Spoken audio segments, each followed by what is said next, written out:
Hey guys! Welcome back to another makeup video. So for this tutorial, mag-start tayo sa isang skincare product. So this is from Carebare Naturals. This is their Restore Serum. And yan, shake lang ng konti. So this is my first time trying this product. Sobrang bango niya, as in. Nung ina-apply ko siya sa skin ko, parang gusto ko na lang humiga, then matulog. Ganun ka-relaxing yung scent niya. So, meron siyang, parang powdery scent. Mild powdery scent. Yes, just yan. Just applying it on my face. Yung feels niya sa balat is sobrang lightweight. Nung pagkalagay ko ng product, na-absorb niya agad and sobrang gaan yung feels sa balat. And yung excess, lagay ko lang sa aking leeg. And yung iba, yan, dab-dab ang sa face. Para mas mag-sink in sa ating skin.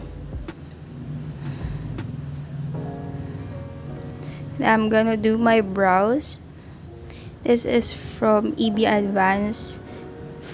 Ito yung kanilang fine brow liner in the shade Lily. So, I use this every day. Sobrang nipis nung, nung mismong product. Kaya, ang dali-dali niyang i-apply. So, makukuha mo talaga yung shape na gusto mo. Then, I'm gonna set it, of course, with a hairspray. This is the Gatsby Extreme Hold.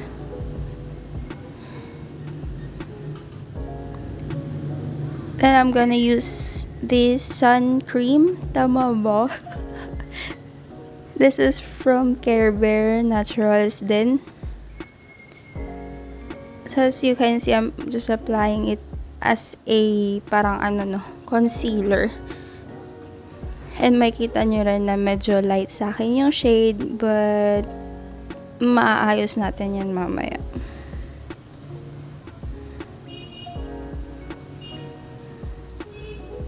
Ito rin, yung product rin na to is sobrang gaan niya sa balat. So, perfect siya for everyday. Tsaka yung pagka mainit yung weather, ayan. Then, I'm gonna use a concealer. This is from the saem, hindi ko alam. Ito yung, nila, tip concealer. You can skip this process, pero for this look, mas gusto ko kasing may coverage. So, yan. I'm just blending it with a sponge.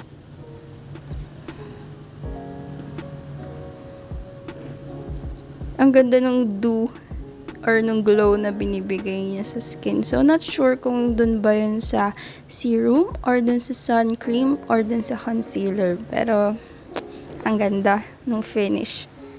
And of course, dahil maga tayo, and I'm just contouring my face. I'm using the LA Girl HD Pro Conceal in the shade Toast.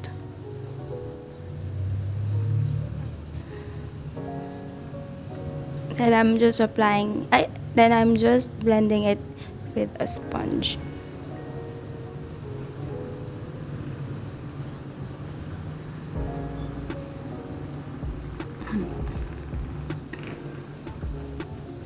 Then for my cheeks, I'm gonna use this Vice Cosmetics Dewy Tint in the shade Brick Red.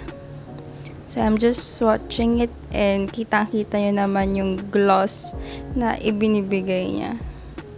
So I love that finish para merong additional glow or yung parang healthy glow, ganun.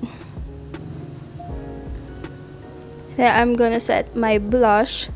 Oo, sineset ko siya, guys. I'm using the Careline Oil Control Blush On in the shade Fresh Tomato.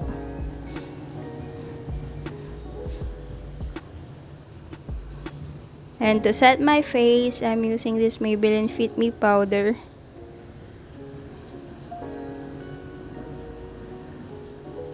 Yan, sa center lang ng face ko siya ginagamit. And for our lip combo, for this look, tatlo yung gagamitin natin. This is from Dear Self Beauty in the shade Candice. So, itong shade na to, sobrang ganda. Sobrang nakakabata niyang tignan. Ang youthful nung dating niya. I use this every single day. So, ayan. Since medyo marami yung na-apply nating product, magdadub lang ako ng tissue. Then, I'm gonna apply this, Dear Tint in the shade Yssa. This is also from Dear Self Beauty. So, sa camera, medyo same, parang same shade sila, but hindi. Sa personal, hindi. Si Yssa is meron siyang reddish brown tone, ganun. And Candice has a pink or berry tone. Then, last, yan, this is from Romand, para magkaroon lang ng konting healthy glow, ganun.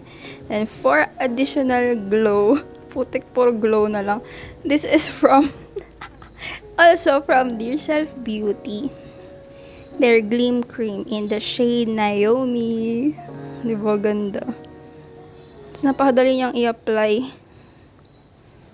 Hindi mo kailangan ng makeup tools or anything. You can just use your fingers.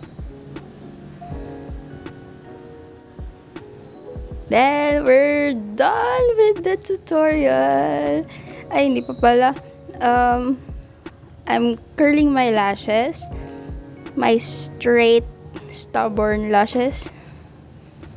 Then, I'm apply mascara. So, perfect to para sa mga yung natural day look lang, mga ganyan. Kung gusto nyo ng hindi ganong halata na nagmascara kayo, ito yung gamitin nyo. So, yan. Ayan, totoo na. We're done with the tutorial. Sana na-enjoy nyo tong video and I'll see you soon, guys.